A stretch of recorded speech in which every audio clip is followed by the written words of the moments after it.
I know I'm probably just being so dramatic and annoying, but this is my first job, like my first 9-to-5 job after college, and I'm in person. If I was able to walk to work, and it'd be fine, but I'm not. So it literally takes me, like, I leave here, like, I get on the train at 7:30, and I don't get home till like 6:15 earliest, and then, like, I don't have time to do anything. I want to shower, eat my dinner, and go to sleep. I don't have time or energy to cook my dinner either. Like, I don't have energy to work out. Like, that's out the window. Like, being in the office 9 to 5, like, if it was remote, you get off at 5 and you're home and everything's fine. But, like, I'm not home. It takes me long to get home, and like people that drive to the office, like, you don't get off at 5. Friends, like, how do you have time to, like, meet, like, a guy? I don't know. Like, how do you have time for, like, dating? Like, I don't have time for anything, and I'm, like, so stressed out. What is going on? It is me, Joe Schmo, back to talk shit on some Gen Z degenerates. So I came across that video on Twitter. A lot of YouTubers that I follow were like giving their 2 cents on that. Like Someordinarygamer was the first person I saw to repost that or reply to it. I forget what it was, but anyway, clearly shows a girl that just got out of college recently, and she's working her first 9-to-5 job in the city. And between the commute to work, the work itself, and the time she gets home, she's discovering that she doesn't have any time for herself, and it's taken a toll on her, obviously, from what we see in the video. Now, obviously, it's like kind of funny. Like, I think we can all, on some level, like laugh at the girl who just got out of college and she's working a 9-to-5, and the idea of someone crying over getting their first 9-to-5 job, which is something that's like, everyone does that at some point. Most people do that. So to see her having this extreme reaction to it is obviously kind of humorous on some level, right? Okay, let's go on from there. So the part about this video that makes it ridiculous, I just explained. I think I tried to. It's pretty obvious, like the part of this video that makes people want to comment on it, want to give their 2 cents on it. But like, I don't know. Does she have a point? Let's talk about it. So let me try to collect my thoughts here. Let's start off fresh. 9-to-5 jobs, crying over a 9-to-5 job. Listen, okay, I get it. She's an adult. When you're an adult growing up, if you wanna survive, okay, if you wanna make your way in the world, there's compromises you gotta make, okay? And honestly, let's face it, giving 8 hours of your day, 9 o'clock a.m. to 5 o'clock p.m.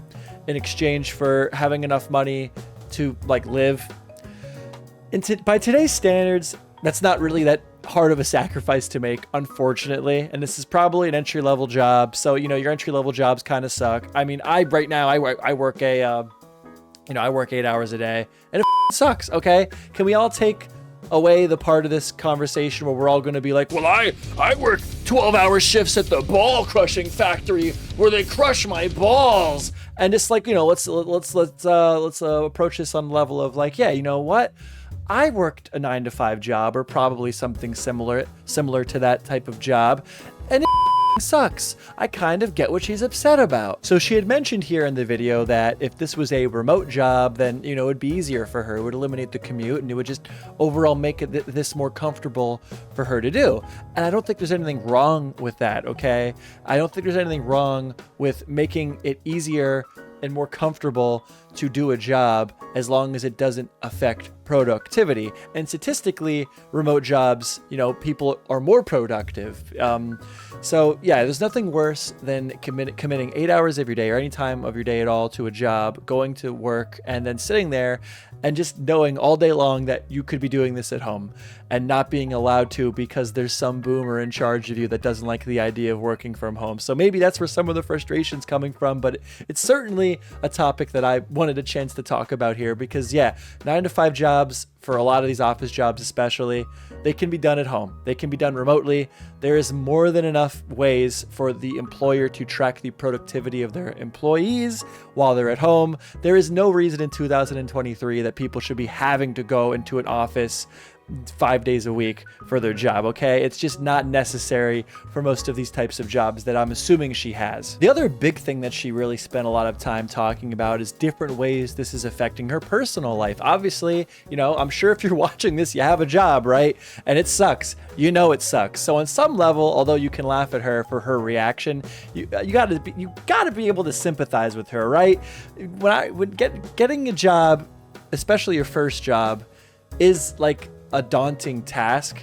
And then to go from, you know, being able to have all the time in the world to play video games or whatever your hobbies are to, you know, only having like 2 to 3 hours a night to do it, that's a big difference. And, you know, a lot of young adults, myself included, really do struggle adjusting to that. I mean, I spent years just not having any friends or any type of social life at all because, you know, I just couldn't find a good work, you know, life balance. And some jobs really don't allow that. You know, you might lose your whole friend group because you all just can't be on the same shift. You have to, your friends have to move. It's a difficult time for a young person, okay, just out of college, like this person.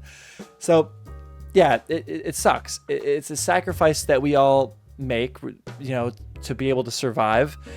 But also, like, yeah, on some level, I think we've all been the early 20s girl crying over the 9-to-5 job. Like, you know, you got to be sympathetic on some level, right? Come on. And that even went into her complaining about how it's affecting her ability to date people, which, you know, I think that brings us possibly to another conversation with how it's a social topic. It's like an issue right now that gets discussed about how across the board through the entire planet, we're seeing a declining birth rate. And this is like a problem, obviously. If we're not making babies, then there's going to be less people. And overall, if there's less people, you get less workers, less gets done. It's bad, okay, for society. And that's, you know, obviously due to the fact that the rewards for labor are becoming less and less and less. People are working longer hours for less money when compared to the cost of living, which is only getting higher and higher and higher, you know? So it is funny to me to just see this becoming an overwhelming theme that the younger generation isn't finding the time to date and settle down and have children, majorly, massively due to the demands that they have to, you know, tolerate at work, that work gives them. And then for the rebuttal you hear all the time from more right-leaning, you know, political commentators, conservative types, is that like it somehow comes down to the younger generations, like Gen Z, being lazy.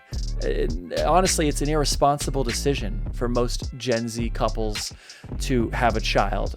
These jobs do not pay enough to even survive on your own, barely enough to survive on your own. And now you want them to also raise a child on that budget? You know, it's funny. The solution is very obvious. It's to give workers more for less. But you know, that's bad. We can't do that. We gotta buy more pools. We gotta buy a better car. You know, if we're running the company, the people at the bottom. And you know, that's an issue. And this is in fact this is a symptom of that issue. So yeah, I just wanted to slip that in there quick. But overall, if I were to give any type of advice here to this girl in this video, you know, I would take a lot of this criticism you're getting online on the chin. On some level, a lot of these people, whether they like to admit it or not, do sympathize with this girl. On some level, I think everybody has been this girl before.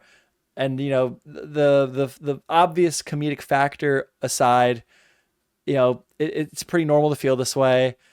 And if you're feeling this way, you shouldn't feel crazy. If you're going through something similar, you shouldn't feel crazy. I felt this way. A lot of my friends felt this way.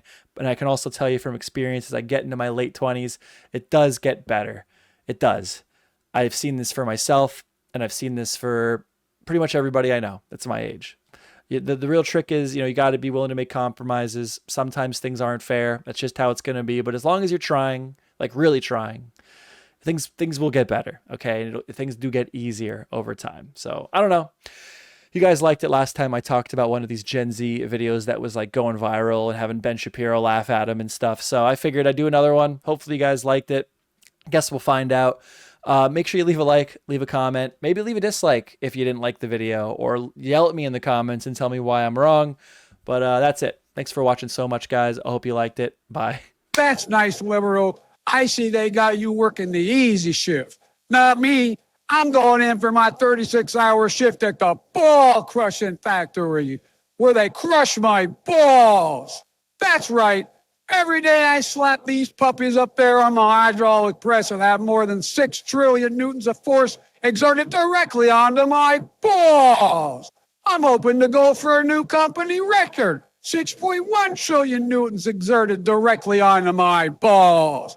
I'm hoping to win the company gift card, $25 in Macy's, so my girlfriend could get a nice pair of headphones and not have to listen to me whine about my crushed balls that I got from the ball crushing factory. I don't even know what's going on down there anymore. I'm scared to look.